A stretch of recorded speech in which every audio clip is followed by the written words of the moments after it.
Hello, good evening, everyone. So here we're back again with the second video, probably the final video for the chapter 8. We are going to continue on with the chemical properties and also the usage of the first row of transition elements. So here, the remaining objective for the lesson, we are going to learn define complex ionic ligand, identify molality by the hexadentate ligand, explain coordinate bonds formation, name the neutral cationic and anionic complexes, explain the usage of iron 2 plus, iron 3 plus as homogeneous catalyst, and explain the usage of nickel as heterogeneous catalyst. So without further ado, let's begin. So the most distinctive aspect of transition metal is the formation of a coordination compound. So what is a coordination compound? So it contains at least one complex ions, a species of consisting of a central metal ion, either a transition or main group metal that is bonded in molecule or an ion called as ligand. So in order to maintain charge neutrality in the coordination compound, the complex ion is typically associated with other ions, also known as the counter ions in here. So for example, this is a neutral complex diamine dichloroplatinum 2, so that's why it does not need any counter ion. If let's say the complex is tetracyanonickelate 2, so the counter ion here is potassium. So if you have bis ethylene diamine copper 2 chloride, so this is the complex ion and this is the counter ions. So you also have tetraamine copper 2 chloride, hexa-aqua iron 2 bromide, and sodium trioxalato cobaltate 3. So these are examples of the coordination compounds filled with the complex ion and also its counter ions in here, right? So let's have a look in more details about these compounds. So a complex ion, what is a complex ion? A complex ion is described by metal ion and number of several number of type of ligand attached to it. The structure is related to three characteristics, which is coordination number, geometry, and also number of the donor atoms per ligands in here. So let's start from all these three characteristics. The first one is coordination number. Coordination number is the number of ligands, atoms that are bonded directly to the center metal ions. So as you can see from the previous examples just now, okay, right in here, the coordination number is for diamine dichloroplatinum is 4 because it is surrounded by 4 ligands. Same goes with the nickel. These complexes also 4. This one also has 4. Okay. Then this complex also have 4 coordination number, while hexa-aqua iron 2 has 6 coordination number, and then also sodium trioxalato cobaltate also has 6 coordination numbers here, right? So this is how we are going to read the coordination number for the complexes in here. So in general, the most common coordination number is 2, 4, and 6, which are often seen in many coordination compounds. So the next characteristic is the geometry. So just now we have already identified the coordination number. So the next we can identify is the geometry or the shape of the complex ions. So if you have coordination number equals 2, the shape is a linear shape as exemplified by CuCl2 minus and AgNH3 plus or AuCl2 minus. Coordination number 4, you have two possible shapes. Either it can be a square planar or it can be a tetrahedrals in here. So here are a few examples of the square planar complexes: NiCN42 minus, PDCl42 minus, PDNH342 plus, and CuNH342 plus. And then also have the tetrahedral complexes, which also have coordination number equals to 4. And here are some basic examples. And the most common among all transition elements is coordination number 6, octahedral. So many of these complexes are made from the coordination number for 6. Okay, as long as you have d orbitals, you can eventually have 6 coordination number easily. Okay? All right, and the third characteristics is representing by the type of the ligands in here. Okay, so complex ion whose metal ion has coordination number 2 is linear.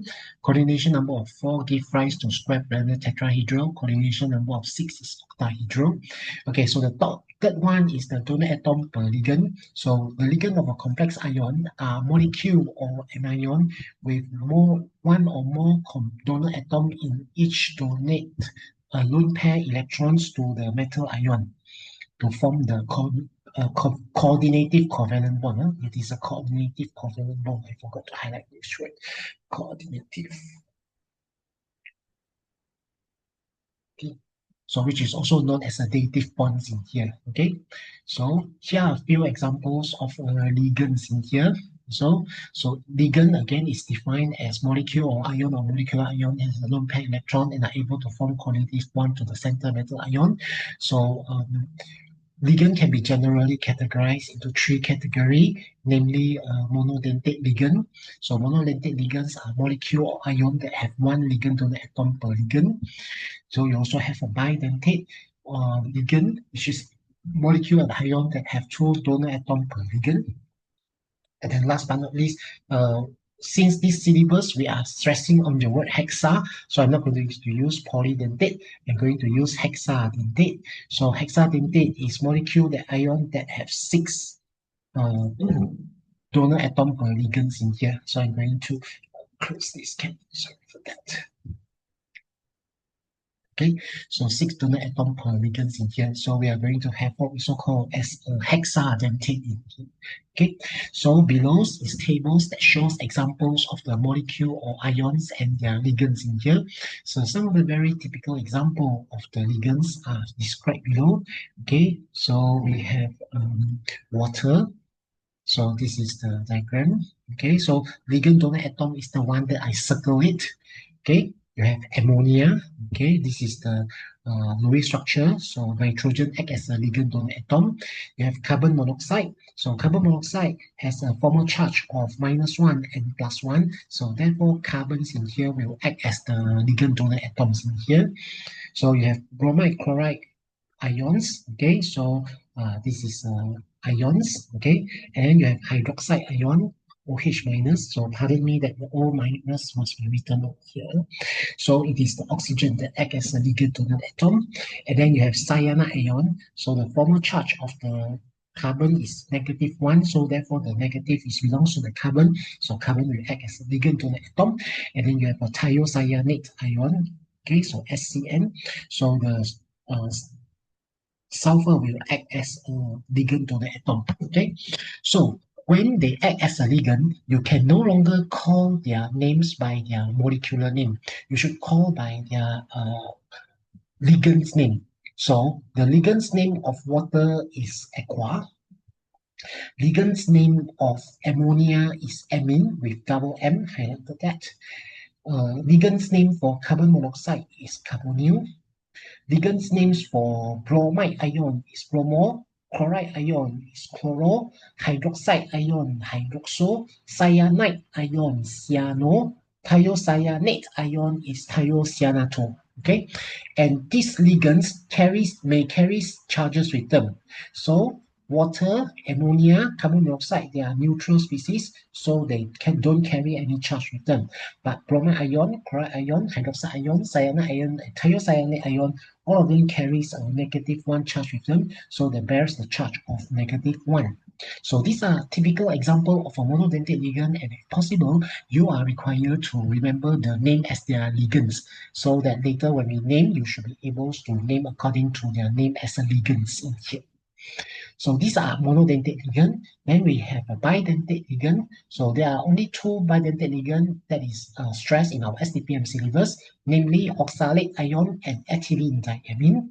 So oxalate ion has the formula of C2O42-, and this is the Lewis structure of C2O42-. If possible, learn how to draw the Lewis structure of the C2O42-, and in the 2- in here, it is the O single bond O that carries the formal charge of -1. So this will act as the ligand donor atom that donates the dative bond to the center metal ion.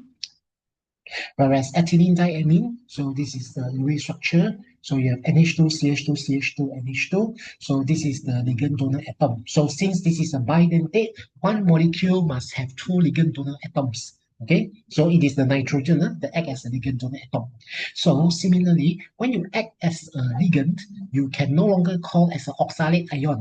Instead, you can either call in the ligand name as either oxalato, ethylene diacetato, or ethane diol. So if the question asks you to name, we usually recommend students to remember only one. So if you want, you can memorize oxalato. If you want, you can memorize as ethylene diacetate or ethane diol. Okay. So remember only one, okay? And since the oxygens here has two negative here, so the charge of this complex ligand is -2. Whereas in the ethylene diamine, the name as the ligand remain the same as the molecule name. So we are not going to change it. You still call it as an ethylene diamine, okay? So it does not carry any charges. And last but not least, we have a hexadentate ligand. So a hexadentate ligand carries 6 ligand donor atom per ligand. Okay, so its name is the ethylene diamine tetraacetate EDTA ions. Okay, so EDTA ion carries the charge of -4 in here. So where are the 6 hexadentate ligand? That means they have 6 ligand donor atom per ligand. So you have 1, 2. So each of them carries -3, and then 4. So this is why 4 minus in here. And then where are the number 5 and 6? As you can see in here is the nitrogen. So therefore act as a hexadentate ligand. Okay. Teacher, do you need to memorize the Lewis structure? No need, but at least know what is the name of EDTA when it act as a ligand. When it act as a ligand, the name of the EDTA full name is ethylene diamine tetraacetate. Okay, so that is how you are going to name the ligands in here, right? So now you have already learned what is the monodentate, bidentate, and also hexadentate ligand. So without further ado, let's learn together how to name complex ion according to the IUPAC system.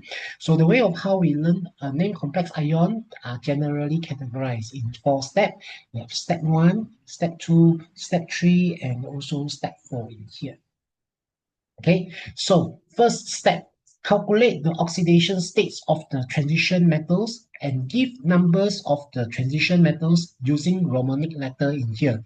If the oxidation number is 0, then you still have to put 0. Oxidation state is +1, Romanic letter 1.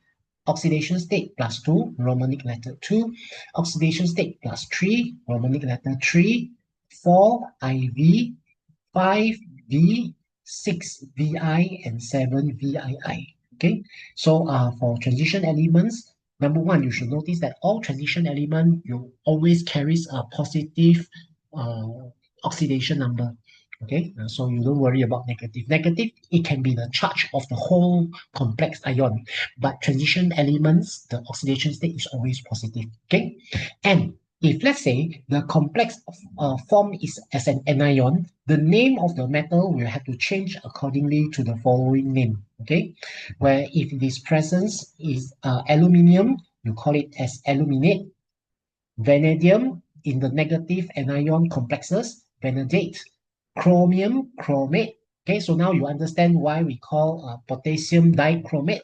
So the dichromate, Cr2O7 minus, it is because it's 2 minus, therefore chromate in here. Cr2, therefore dichromate, understand or not? Right? Manganese become manganate. So you still remember potassium manganate 7. Remember that? So this manganate is referring to MnO4 minus, negative lah. So iron, iron is a commercial name. When it acts as a chemistry name, the chemistry name of iron is ferrum with 2 R. So therefore ferrate. Nickel, nickelate. Copper is a commercial name. Its chemistry name is cuprum. So cuprum become cuprate. Cobalt become cobaltate. Zinc become zincate. Lead is a common name. Its chemistry name is plumbum. So when it become complexes, it's called as a plumbate. Tin is a commercial name. The chemistry name is stannum, Sn. So we call it as a stannate. Silver is a commercial name. The chemistry name is argentum. Okay, so it becomes argentate in here. So this only need to change when the complex ion is negative charge. Please bear this in mind. Okay. Okay, so there you go. This is the step 1. Step 2, name the ligand attached to the center metal ion. If there are if there are two or more type of ligand, the name order is arranged accordingly to the alphabetical order. Okay, so that is step 2. Step 3, if there are two or more similar ligand surrounding the center metal ion, so prefix is placed in front of the ligand, 2 similar di, 3 similar tri, 4 similar tetra, 5 similar penta, 6 similar hexa. And in the case where the ligand already have a prefix in it, is molecule. Another special prefix is used for it. Okay, so if there are two or more of this same molecule, two bidentate lah, okay, this is specifically for bidentate lah, okay. So if there are two ethylene diamine, so inside ethylene diamine, you see that there is a word di inside there already. You cannot call diethylene diamine, isn't it? So instead of using the word di, we use the prefix bis. Instead of using the prefix tri, we use the prefix tris. This is only specifically for ethylene diamine. Okay, and number 4, name the counter ion in the complexes. For any ionic compound, you name the cation, then you write the anion. Okay, so maybe if I just write out like that, you won't be able to understand. So let's have a look at the examples that I prepared for you, shall we? Okay, so let's have a look at the examples. Starting from the first one, CrH2O4 Cl2Cl. So the first step, calculate the oxidation number for the chromium. So the oxidation number of chromium, now you calculate for the whole molecule. This whole molecule is made of 1 Cl, 4 H2O, and 3 Cl. So total oxidation state, because it's a neutral complex, so total oxidation state is 0. So you have Cl plus 4, oxygen does not carry, water does not carry any charge. Chlorine carries a charge of -1. So Cl plus 4O plus 3 minus 1, you have Cl equals to plus 3. Then what is the ligand? So the ligand you have in here is H2O and also Cl. So H2O ligand name is aqua. Then the chlorine is chloro. So what first? Alphabetical order. Aqua something chloro chromium 3. Okay. Okay, then if you look carefully, you have 4 water. So if you have 4 similar ligand, okay, 4 is tetra, and then 2 chlorine is di. So tetra, aqua, dichlorochromium 3. And the counter ion, is this a ligand? No, this Cl minus act as a free ion. Okay, so if free ion, this is not ligand, then you cannot call it as a ligand name already. Okay, Cl is Cl minus, this is plus. So Cl minus, the name is chloride. Counter ion is chloride. So the full name will be tetra aqua dichlorochromium 3 chloride. Okay. Okay. Then for the second example, you have K2FeCN4 NH32. Are you ready? Okay, so K2CH FeCN4 NH32. So calculate the oxidation state. So this complexes is made from 2K plus Fe plus 4Cn plus 2 NH3. So you have 2 times plus 1 plus Fe times 4 times -1 plus 2 times 0. Oxidation state of iron is plus 2. But since this complex is a negative complex, you cannot no longer call it as an iron. You call it as a ferrate 2. Okay, you call it as a ferrate 2. Okay, then what are the ligands inside there? You have Cn, therefore cyano, NH3, therefore amine, amine as a double M. So alphabetically, what first? So amine first, then cyano. So something amine, something cyano ferrate 2. Okay, okay. Then how many similar ligand that we have? For you have 4 Cn, therefore tetracyano. You have 2 NH3, therefore diamine. So the in here you have diamine tetracyanoferrate 2. And then finally counter ion is potassium. So therefore the full name is potassium diamine tetracyanoferrate 2. Okay, so that is how you are going to name the second complexes. Okay, let's have a look at another final examples. Okay, so COEN2SCNBrCl. Okay, so you have oxidation state of the cobalt is a CO plus 2En plus SCN plus Br plus Cl. Total oxidation state is 0. So CO plus 2 times 0 plus 1 times -1 plus 1 times -1 plus 1 times -1. So you have plus 3. So therefore cobalt 3. So you have the three ligand in here. En is ethylene diamine, SEN is thiocyanato, Br is bromo. Okay, and out of this ligand, in terms of order, something bromo, something ethylene diamine. By the way, bidentate and above, you put a bracket in between them, and then thiocyanato cobalt 3. Then, since you have two ethylene diamine, so for ethylene diamine, because it is you already have a prefix inside them, so you're going to put the prefix bis, okay, bis ethylene diamine. So bromo bis ethylene diamine, thiocyanato cobalt 3, and the counter ion is chloride. So the full name will be bromo bis ethylene diamine, thiocyanato cobalt 3 chloride. Okay. Okay, so with that, that is the examples that I prepared for you. So in here, if you buy my books and you would like to try the examples, so I will show you all the name in here. Pentaamine bromo platinum 4, if ClH2O4 tetra and chlorodichromium 3, alright? If the next one is potassium hexacyanoferrate 2, next one is the diamine silver 1 chloride. MgCuCl42 is magnesium tetrachlorocoprate 2. The next one is diamine bis ethylene diamine. So NH3 is 2M. Ethylene diamine is 1M. Okay, so please don't confuse about that. Cobalt 3 nitrate. Na3LFC is sodium hexafluoroaluminate 3. And then the last one is potassium tetracyanodihydrogen manganate 3.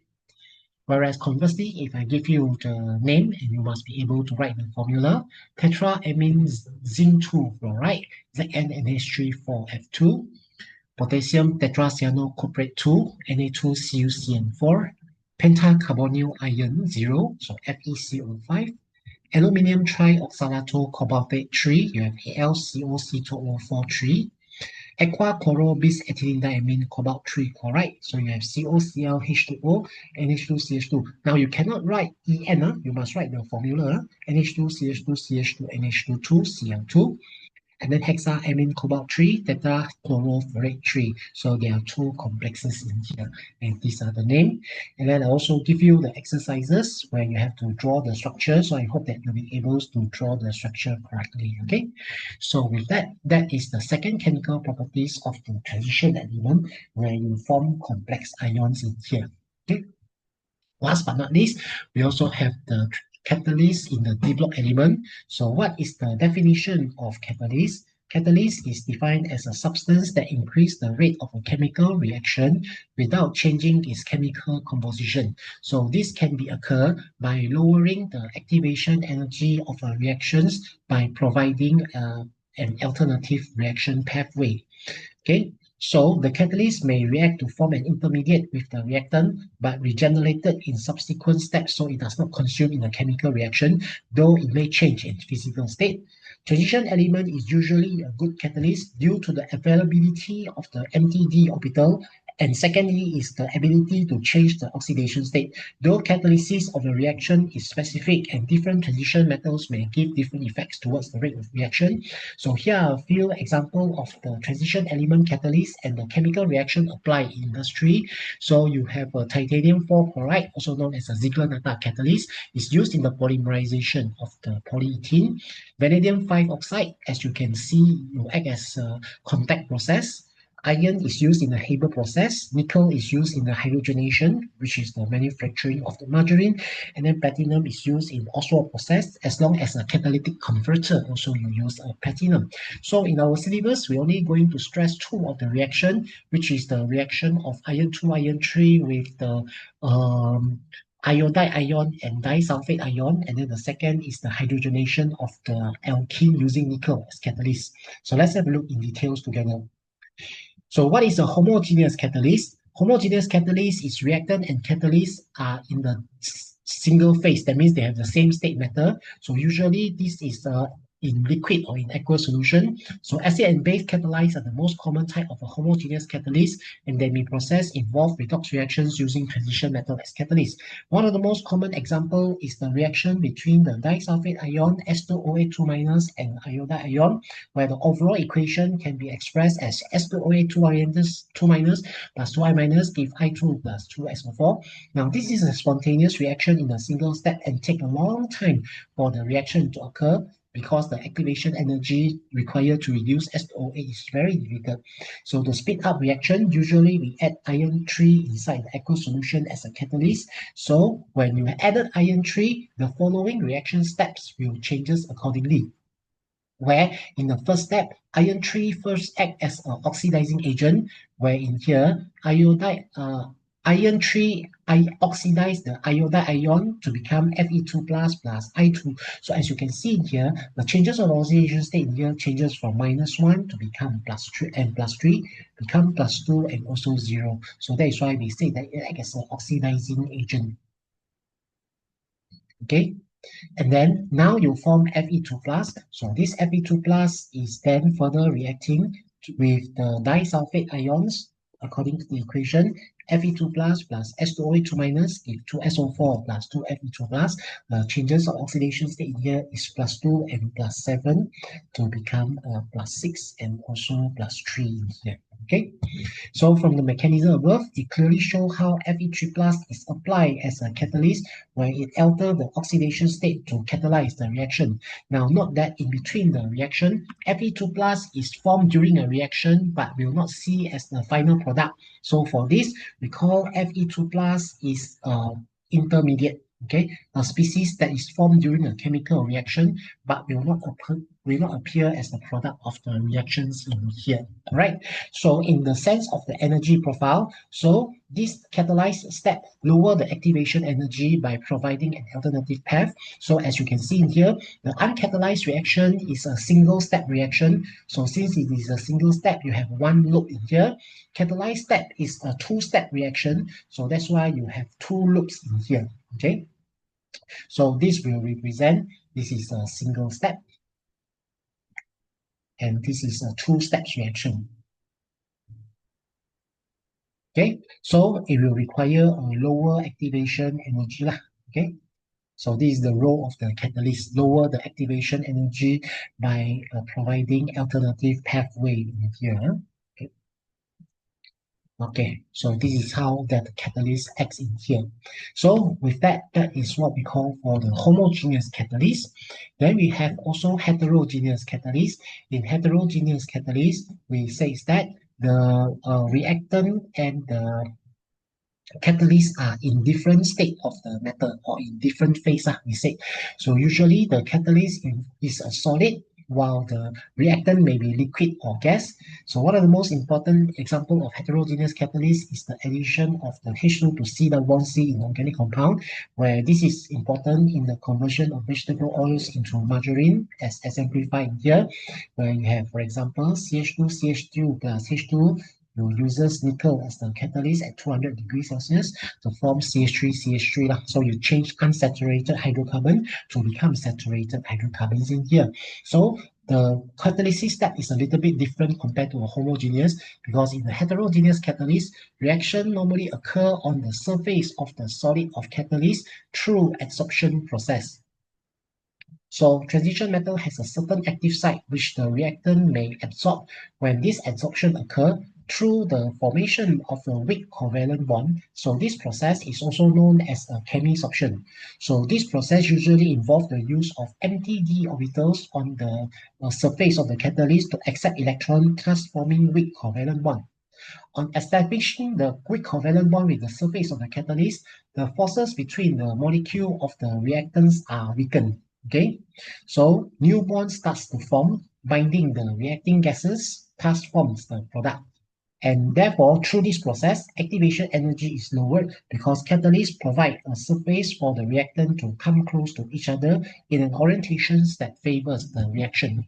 So if you are not too sure on these words descriptions, so we can show you using diagram. So in here, as you can see in here, this is the nickels act as a catalyst in here. So the nickel form a temporary covalent bond with the surface of the catalyst.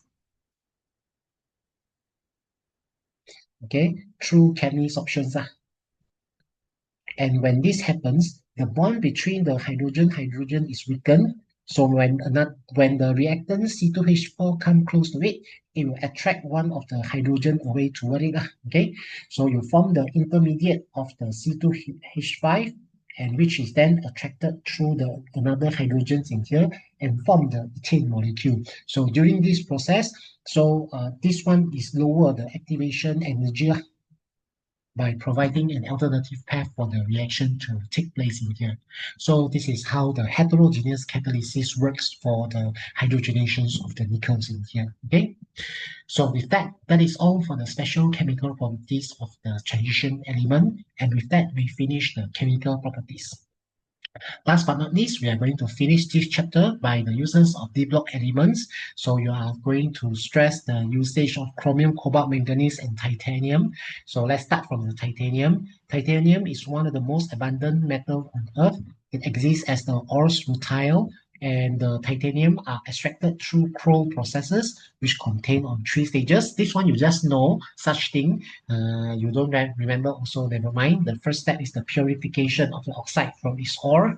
So you have different processes in here where I just briefly go through with you. When you first react with the sulfuric acid, so it acts as a Bronsted Norwic acid that forms the complexes, and then the TiO2 plus will hydrolyze by water to form TiOH4, and then TiOH4 is heated to form TiO2 plus 2 H2O in here. And then the second step is you pass through TiCl4 with the coke and chlorine to form TiCl4 and CO2. And then finally, this TiCl4 is then reduced with magnesium to form magnesium chloride. So what are titanium used for? So since it is light and has protective layer, you must remember the property and its applications. It is used as the metal for the aircraft, jet engine, and also nuclear reactor. Okay. Second application, since the reaction is a non-metal gas, it forms alloy with iron to remove the combined oxygen and nitrogen. And TiO2 is also used as a white pigment in paint, plastic, because it is a non-toxic substance. Okay, so these are the application of the titanium. Then the second application is chromium. So chromium is a bright and shiny metals which form a transparent stable oxide on the layer of its surface.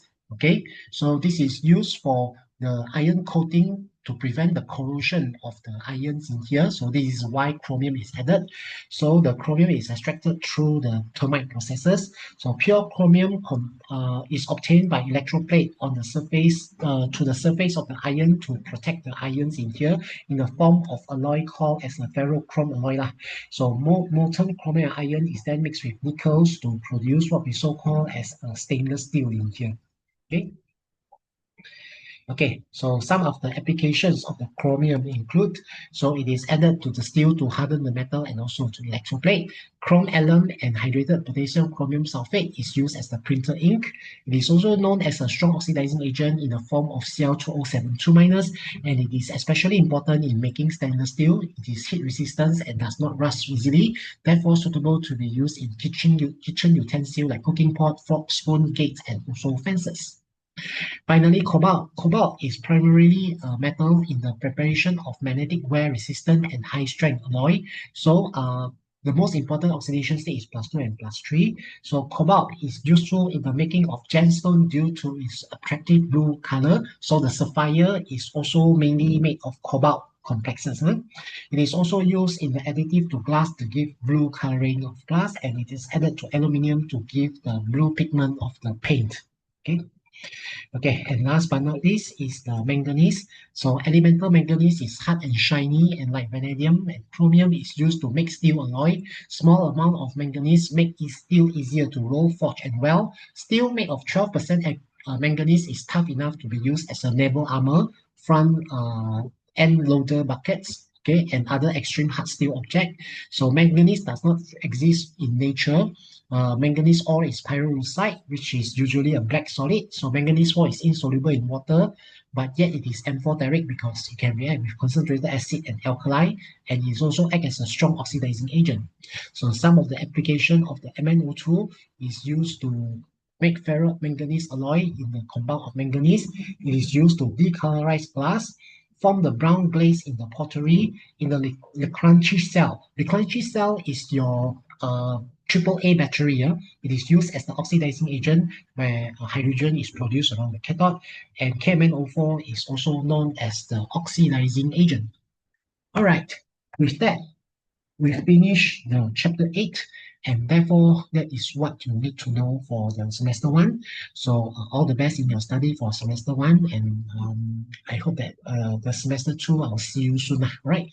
So with that, that is all for the lesson, and thank you very much.